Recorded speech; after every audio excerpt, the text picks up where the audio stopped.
Prestation des serments à la Cour suprême de justice. Les 13 animateurs de la Commission électorale nationale indépendante ont été investis ce vendredi au cours d'une cérémonie solennelle. Le Sénat a déclaré recevable les rapports de la Commission socioculturelle liés au projet de loi sur l'enseignement national en République démocratique du Congo. Jeunes filles et mères vivant avec handicap ont reçu leur brevet en coiffure grâce au centre de récupération et de formation pour la réinsertion dans la société. Antenne A, le journal Dieu Maxime Zob Mabiala. Bonsoir madame, bonsoir mademoiselle, bonsoir messieurs. Merci pour la sympathique attention que vous allez accorder à cette grande édition du journal télévisé sur votre chaîne. Le choix porté sur eux, entériné à l'Assemblée nationale, les membres de la Commission électorale nationale indépendante ont prêté serment ce vendredi 14 juin à la Cour suprême de justice. Sylvie, Fortuné Mboula et Mathieu Ngadipovi vous retracent les grands moments de cette cérémonie. Suivez.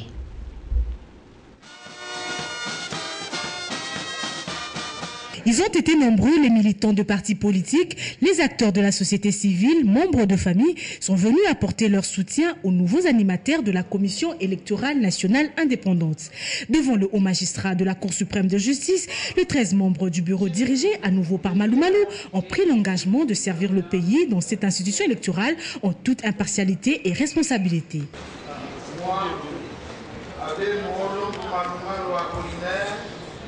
Président de la Commission électorale nationale indépendante, je jure sur l'honneur de respecter la Constitution et les lois de la République démocratique du Congo, de remplir loyalement et fidèlement les fonctions de membre de la Commission électorale nationale indépendante.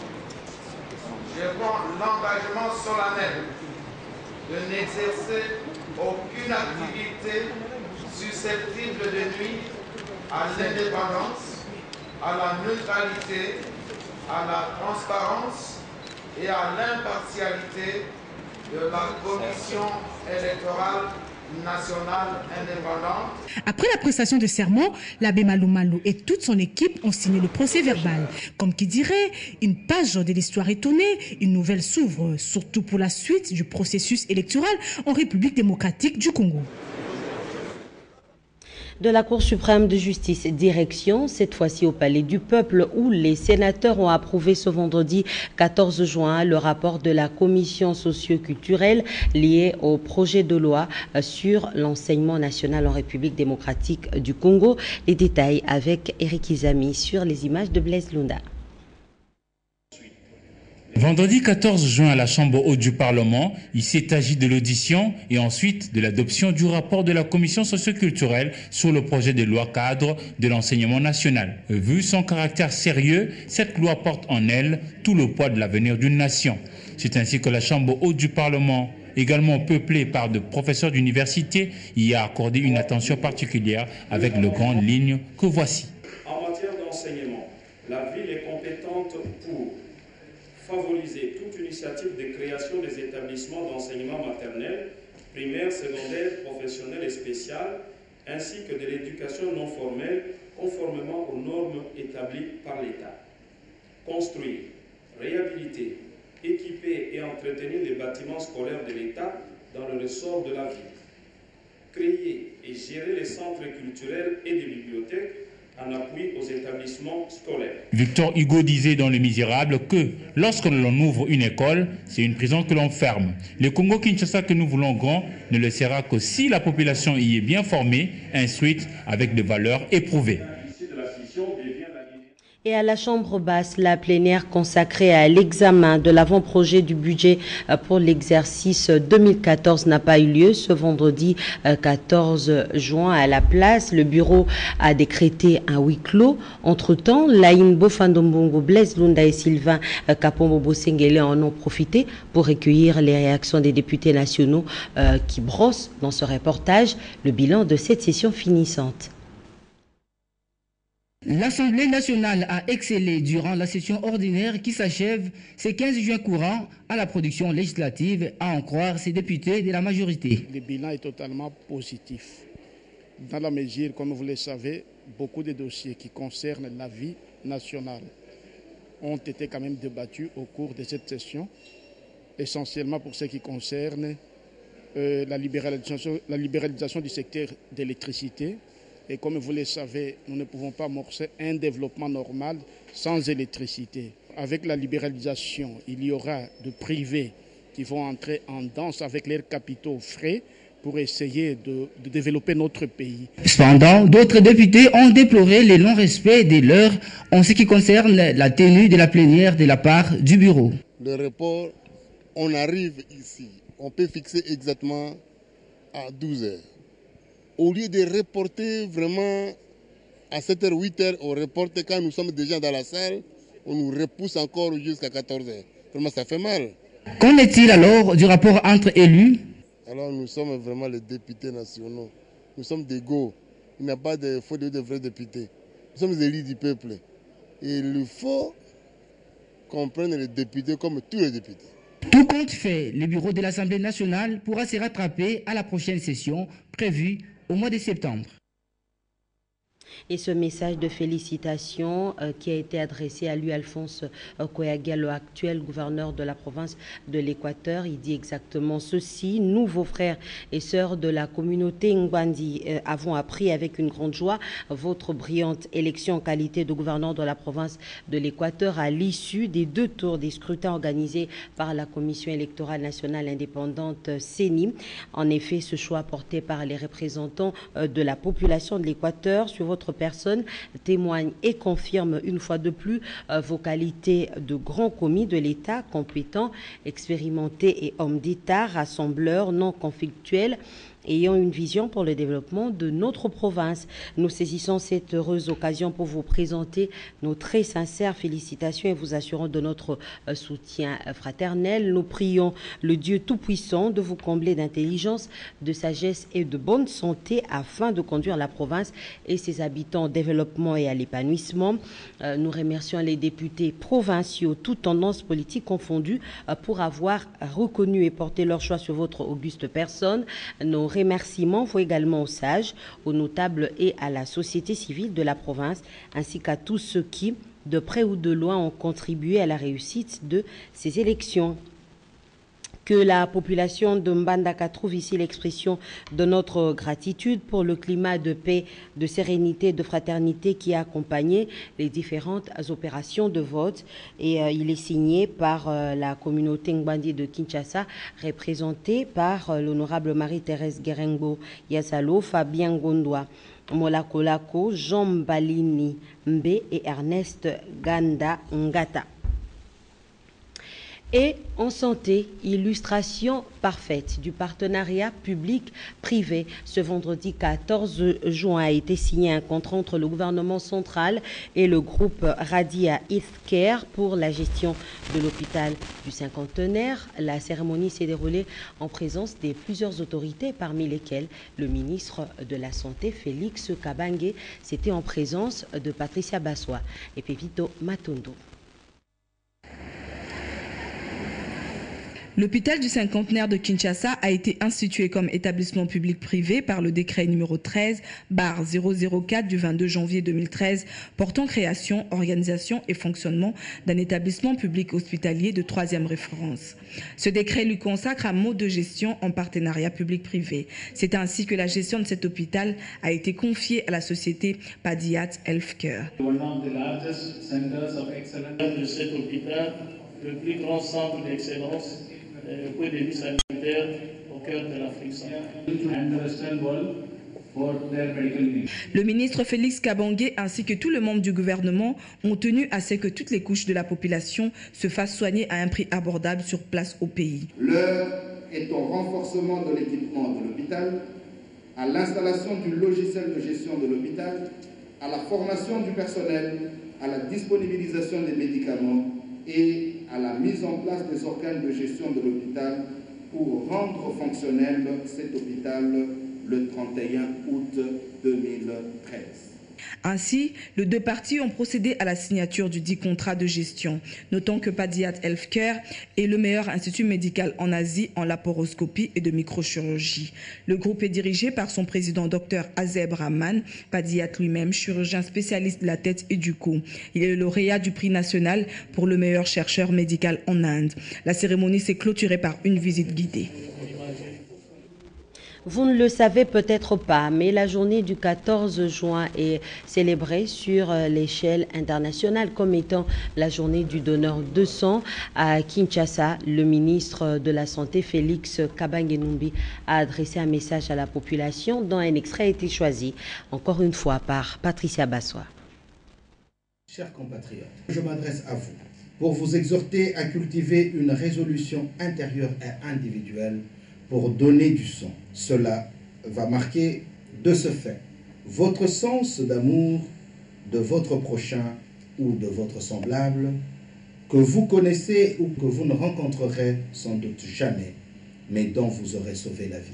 Le don de sang est non seulement un geste fort de l'altruisme qui anime ces dames et ces messieurs, mais aussi une marque sublime de l'amour de soi-même à travers cette manifestation admirable de valeur que l'on attache à la vie humaine. Devant le train toujours complexe et stressant de la vie, des gens de tous les horizons, la demande en transfusion sanguine est très pressante dans toutes nos institutions de soins, à l'occasion d'un accouchement par exemple, à la suite d'un épisode de paludisme, à la suite d'un accident de circulation, à l'attaque ou à la percussion d'une balle d'arme à feu ou à l'attaque des bandes armées qui insécurisent nos cités, nous sommes tous susceptibles de saigner à blanc et de sous-tendre nos vies à une transfusion sanguine, soit à un remplacement de sang perdu. Nous nous en sortirons mieux et plus vite si ce sang est disponible et traité dans la structure des soins qui nous a accueillis. Le don de sang est un cadeau qui sauve des vies. Engageons-nous donc tous à donner le sang. Donnons bénévolement un peu de notre sang pour sauver nos vies. Les vies de nos intimes ou les vies des personnes inconnues qui en éprouveront un besoin médical vital. Et puis cela fait exactement 10 ans que l'on célèbre sur l'échelle internationale la journée du don de sang. Cette journée a pour objectif de sensibiliser les populations aux enjeux du don de sang. Commentaire signé Patricia Molengombolekuni. Chaque année, le 14 juin, les pays du monde entier célèbrent la journée mondiale du don de sang. Cette manifestation veut sensibiliser à la nécessité de disposer de sang et de produits rémunérés du geste salvateur de donneur du sang. Cette année 2013, c'est le 10e anniversaire de cette journée, célébrée sous le thème « Donner son sang, c'est sauver de vie ». En effet, la journée mondiale du don de sang est à la fois une journée de réflexion et l'occasion de remercier tous les donneurs de sang volontaires et réguliers dans le monde. Cette journée rend également hommage à tous ceux qui ont permis directement de sauver ou d'améliorer la vie de millions de patients en donnant régulièrement et volontairement leur sang. C'est aussi une demande pressante faite à tous les pays du monde pour qu'ils valorisent le donneur sûr et ne ménagent aucun effort pour garantir la sécurité transfusionnelle et aussi sauvegarder la vie des patients. L'Organisation mondiale de la santé a dans un communiqué appelé tous les pays à s'approvisionner intégralement en sang et en produits sanguins auprès de donneurs de sang volontaires non rémunérés d'ici 2020. L'OMS fait notamment la promotion du don bénévole de sang parce qu'il s'agit du sang sûr et exempté des infections. Et pour assurer un sang de qualité, l'OMS fait savoir qu'il faut parvenir à 100% de dons de sang volontaires non rémunérés et à l'heure. On reste encore en santé, mais cette fois-ci, on va parler du cancer du côlon. On n'en parle pas beaucoup et pourtant, c'est une maladie qui tue. Comment se fait son traitement? Les détails dans ce reportage.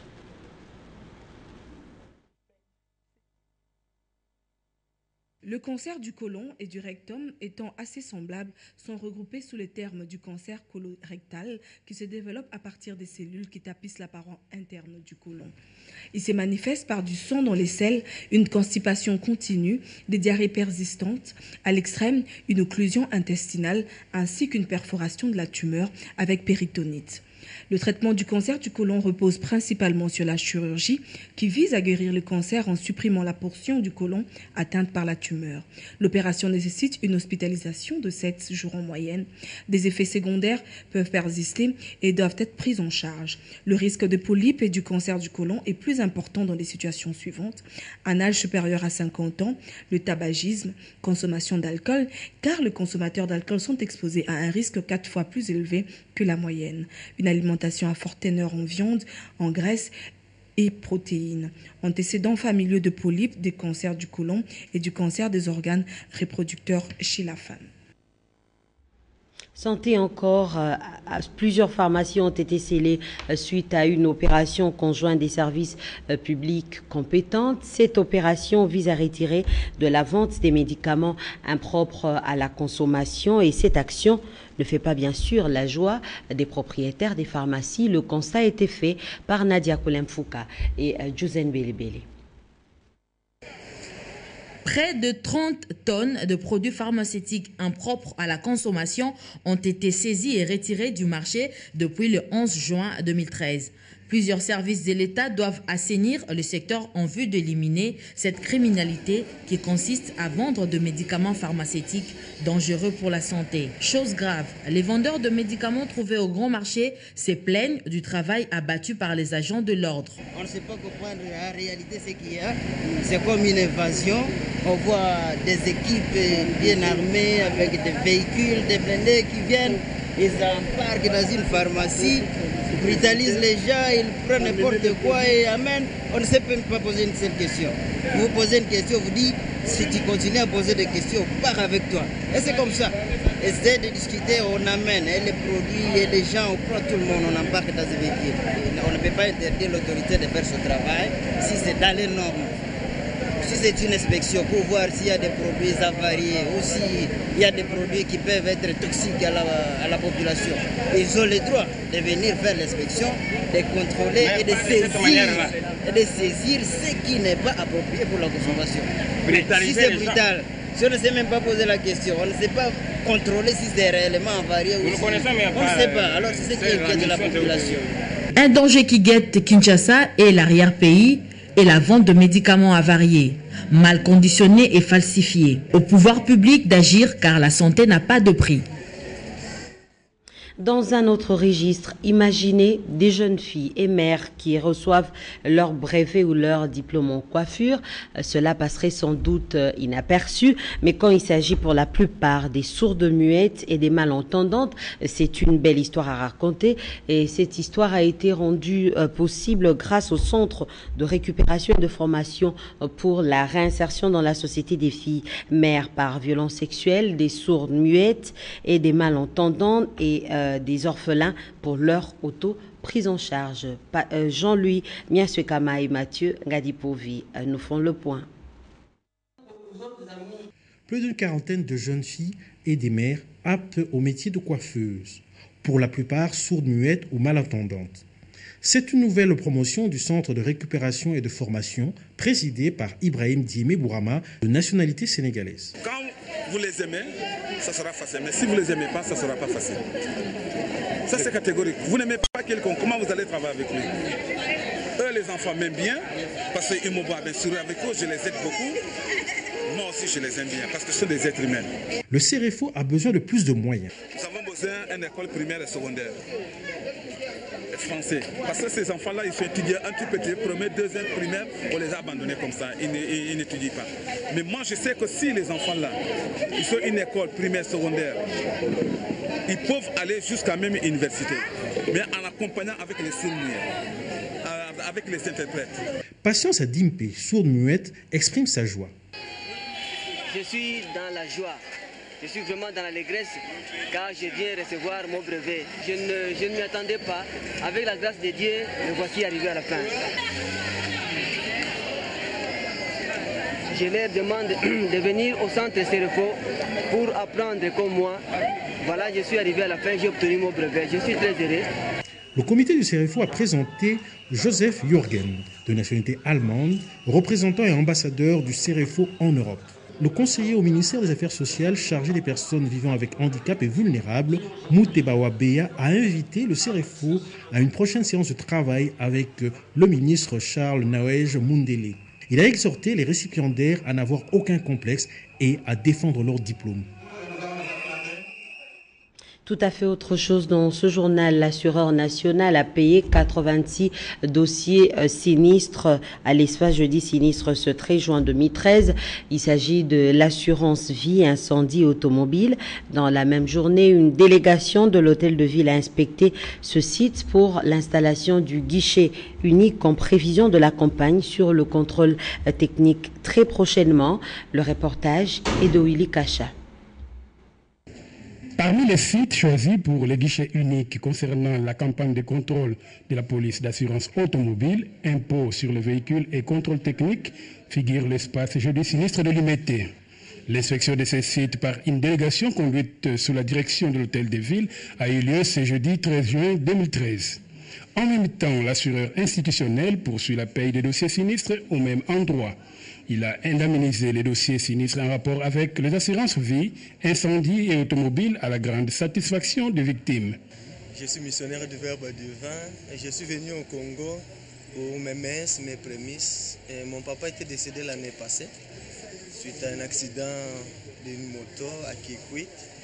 Et bon, avec les dépenses qu'on avait fait et tout ce qu'on a fait pour enterrer les papas, la SONAS, on avait introduit le dossier, maintenant la SONAS a remboursé, a soutenu un peu tout ce qu'on avait fait.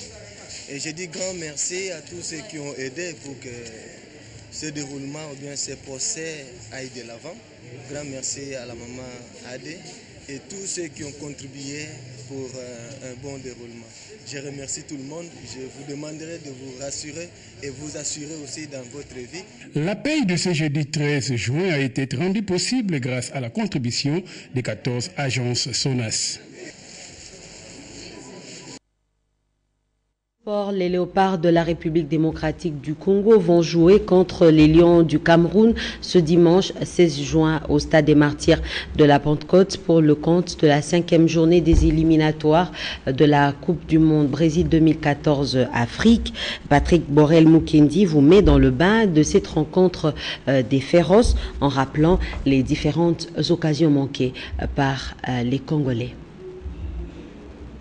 Concentration, rien que la concentration pour ce match décisif du côté des léopards de la RDC qui vont recevoir les Lions indomptables du Cameroun ce dimanche dans la fournaise du stade des Martyrs de la Pentecôte en match retour comptant pour les éliminatoires de la Coupe du Monde Brésil 2014 en Afrique. L'histoire nous rappelle que dans le moment crucial que la RDC perdent souvent ses pédales. L'exemple concret du match des éliminatoires pour la Coupe du Monde Allemagne 2006 devant le Black Star du Ghana et l'autre match important perdu à la maison face au Pharaon de l'Égypte. Maximiser les rencontres avec le dirigeant en sainte gloire, c'est bon, mais le peuple congolais veut voir le léopard redorer son image dans l'échiquier continental. Au 12e homme, leur travail sera de pousser les 11 Congolais à la victoire, comme ce fut le cas contre le Bafana Bafana d'Afrique du Sud. Les matchs se jouent pendant 90 minutes et il n'y a que 3 verdicts, victoire, défaite et match nul aux supporters d'en tenir compte. Le pays du roi Pelé va accueillir la 20e édition de la Coupe du Monde. La RDC, avec une seule participation en 1974 au pays des rudis-voleurs, veut à plus forte raison goûter à la carioca. La tâche ne sera pas facile devant le Cameroun de Samuel Eto'o Fils. L'importance de la rencontre du week-end prochain contre le Lions indomptables du Cameroun est plus qu'évidente puisqu'un faux pas serait préjudiciable pour les hommes de Claude-Marie-François Leroy. Le match RDC-Cameroun, à quelques heures de son coup d'envoi, ça sent d'ores et déjà la poudre au cardiaque de s'abstenir. La Fédération congolaise de Jiu-Jitsu a accéléré les activités de cette discipline à Kinshasa à l'occasion du stage international qui se déroule dans la capitale. Dans ce reportage de Ndaïla Mbochi, il retrace les journées les unes après les autres sur les images de Damien Maungu. Plus de 70 athlètes sont à l'école d'apprentissage des nouvelles techniques de base de l'arbitrage et des entraîneurs de Jiu-Jitsu et self-défense. Les récipiendaires sont satisfaits et heureux des leçons apprises des maîtres des experts de la Fédération internationale de Jiu-Jitsu. Il pense déjà à l'épanouissement de cette discipline dans la sous-région. Le stage se déroule dans de très bonnes conditions. Jusque-là, nous n'avons aucun incident enregistré. Et les experts nous ont apporté beaucoup. C'est un stage très enrichissant sur les plans techniques et sur les plans d'arbitrage. Pour la simple raison que l'expert qui est venu nous entretenir ici, c'est quelqu'un qui s'y connaît à la matière, sur les techniques traditionnelles, sur les techniques de compétition et sur les techniques d'arbitrage. Donc nous allons beaucoup gagner. Primeiro, muito obrigado, que posso dizer. Du pays, et notamment le ministre du Sport et le président de la Fédération congolaise de Jiu-Jitsu. Il n'a pas aussi oublié le président de la République, parce que c'est grâce à lui qu'ils ont pu traverser, puisque il se trouve les deux pays frontaliers qui n'ont pas de problème.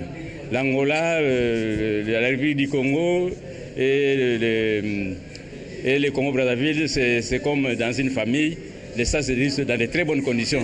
Desse estágio, nós ganhamos. Oui, ça nous plaît parce qu'il y a beaucoup d'autres techniques. Peut-être on sait bien les faire, mais on ne sait pas bien leur finir.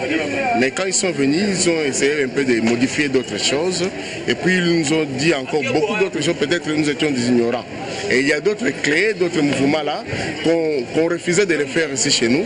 Mais ils sont venus. Ce séminaire international de Jiu-Jitsu de la zone 4 connaît la participation de la RDC avec le gros lot des athlètes, la République d'Angola et le Congo-Brazzaville la Verte. Ces derniers se clôturent ce samedi 15 juin 2013 à Kinshasa.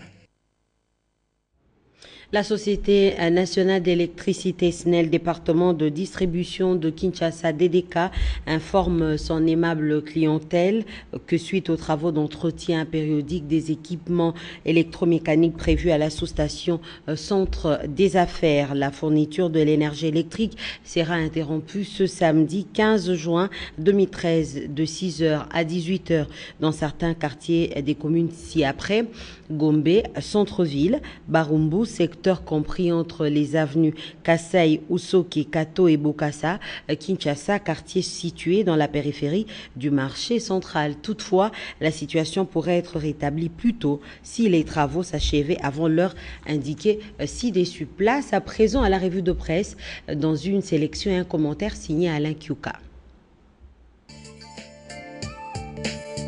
Bonsoir.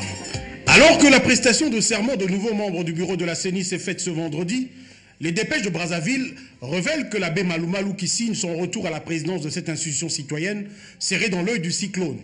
L'Église catholique, qui n'a jamais autorisé à ce prêtre à postuler à la présidence de la CENI, serait prête à le sanctionner, à en croire le journal. Toutefois, précise le confrère, si l'abbé Apollinaire Malou Malou bénéficiait du quitus de son évêque du diocèse de Béni-Boutembo, il sera dès lors obligé de choisir entre son nouveau poste et d'autres responsabilités incompatibles avec la conduite des affaires électorales qui lui seront confiées au sein de l'Église. De son côté, Forum des As évoque plutôt les défis qui attendent l'abbé Malou Malou après l'investiture du nouveau bureau de la CENI. Le premier défi, souligne le quotidien, est de réussir là où les deux bureaux précédents n'ont pas marqué de points, à savoir exceller dans l'organisation des élections générales. C'est là afin d'éviter de contestations à l'appel comme en 2006 et 2011. Selon Forum des As, l'arme pour tenir un scrutin irréprochable est la transparence à tous les niveaux. Le Phare, lui, publie la mise au point de la Conférence épiscopale nationale du Congo en rapport avec la CENI. Ce communiqué rappelle qu'intéressé par la désignation d'un délégué de la sous-composante confession religieuse, la SENCO n'a pas présenté un ecclésiastique pour être membre de la Commission électorale nationale indépendante. À la SENCO de poursuivre, il va sans dire qu'un ecclésiastique qui s'engagera dans la CENI ira manifestement à l'encontre des dispositions canoniques de l'Église catholique et la position commune des évêques de la SENCO. Comme quoi, l'épée de Damoclès reste suspendue au-dessus de la tête de l'abbé président de la CENI. Le Phare, toujours lui, annonce que le Rwanda marque de points contre la RDC aux Nations Unies. Pour le confrère, le dernier point en date marqué par le Rwanda concerne la désignation d'un de ses fils en qualité de commandant de la mission des Nations Unies au Mali, MINUSMA. Ce quotidien rappelle que pas plus tard qu'au mois d'avril de l'année en cours, le pays de Paul Kagame a eu à assumer la lourde charge de la présidence du Conseil de sécurité. Entre-temps, à en croire le palmarès, les pourparlers de Kampala connaissent ses premiers couacs. La délégation du M23 dans la capitale ougandaise a promis hier de ne pas signer l'accord de paix proposé par le gouvernement de la RDC visant à mettre fin aux conflits armés dans l'est du pays. Pour Kinshasa, toutes les revendications du M23 ont été vidées après l'évaluation de l'accord du 23 mars 2009 adopté par les deux parties le mercredi 6 février 2013. De son côté, le nouveau commandant de la MONUSCO, le général brésilien Carlos Alberto Santos Cruz, cité toujours par le palmarès, décrète la tolérance zéro pour la violence en RDC. Lors de sa première visite effectuée à Goma, il a été clair et direct. Il a notamment déclaré, je cite, « Nous n'accepterons pas les crimes, les attaques contre la population ou contre les Nations Unies et nous allons utiliser tous les moyens pour y mettre un terme. » Fin de citation. Est-ce un avertissement lancé contre le M23? Rien n'est moins sûr. Avant de boucler cette revue de presse, revenons aux dépêches de Brazzaville qui parlent d'une fin de session agitée à l'Assemblée nationale, éclaboussée par une affaire d'émotion monnayée par certains membres de l'opposition. Moralité, il faut parfois faire attention aux voleurs qui crient « voler n'est pas bon ». C'est tout pour ce soir et à la prochaine. Voilà, c'est par ici que nous mettons un terme à ce journal. Merci à vous tous qui nous avez suivis. Restez branchés sur Antenne pour la suite de nos programmes et bonsoir.